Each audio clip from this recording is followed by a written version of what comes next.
yan, dito naman tayo sa isang project natin. So medyo maingay kasi may nagtatrabaho dito. So intro lang po tayo. Yan, so sabi ko nga, pag nagpapagawa tayo ng project, so dapat may sketch para at least nakikita natin kung ano yung magiging itsura ng project natin. So ito yung pinagagawa natin sa kanila. So yan, nagagawa sila ngayon dyan. Ayan.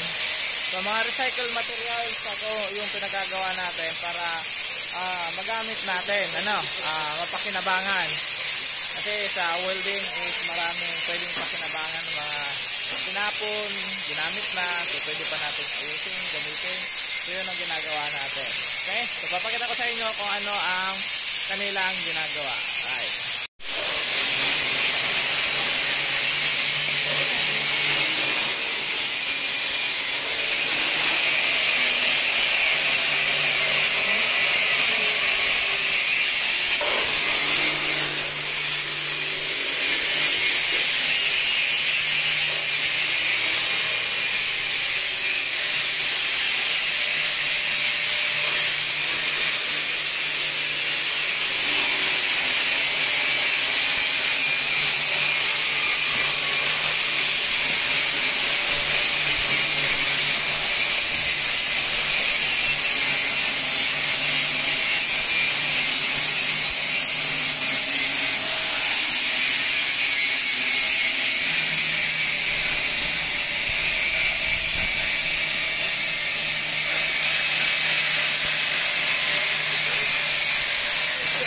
So ayan na guys, natapos na yung wall na pinagagawa natin. Yan. So one of the innovation that we made here in SMAW or welding is that yung mga scrap natin dyan from electrical, this is mga conduit po yan. Yung mga tubo po yan na binebend nila, pinagpa-practice nilang binebend. So imbis na itapon po, i-junk or ipagbili sa junk shop. Yan. So kinukuha po natin yan at ginagawa nating wall. So yan, napakinabangan po siya.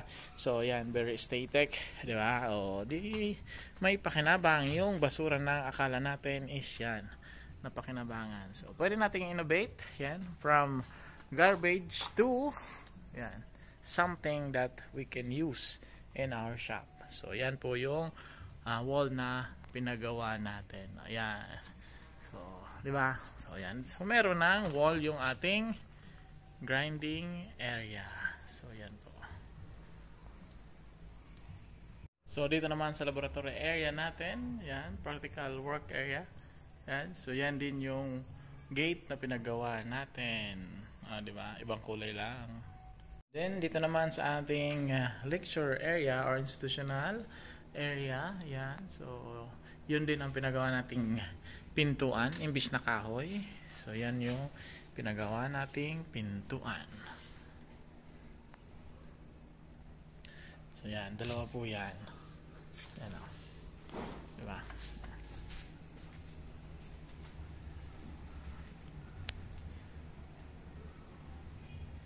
So may pintura na po siya. Green para medyo sa mata, maliwalas. So yung isa din dito, yung entrance and exit. Yan. So dalawa po yan guys. Yan o. So dalawa po yan. Okay. So yun lang guys. So maraming salamat for more videos and updates sa aming mga ginagawa dito. And of course from test the videos and etc. From educational to wala lang. So for more updates, please click like, support, subscribe, and syempre sa aking Facebook page, sa aking accounts, please follow and like the Abanyo, Gerard Abanyo, then AGA, Gerard Abanyo Asyado vlog, and yung ating Abanyo G Facebook, and marami pang iba. Meron pa tayo Samuel, Bibets and Samuel vlog or TV. Yan. So please supportahan po natin yung ating mga nabanggit na page and channel sa Facebook, both Facebook and YouTube. So yun lamang po. Maraming salamat. Love.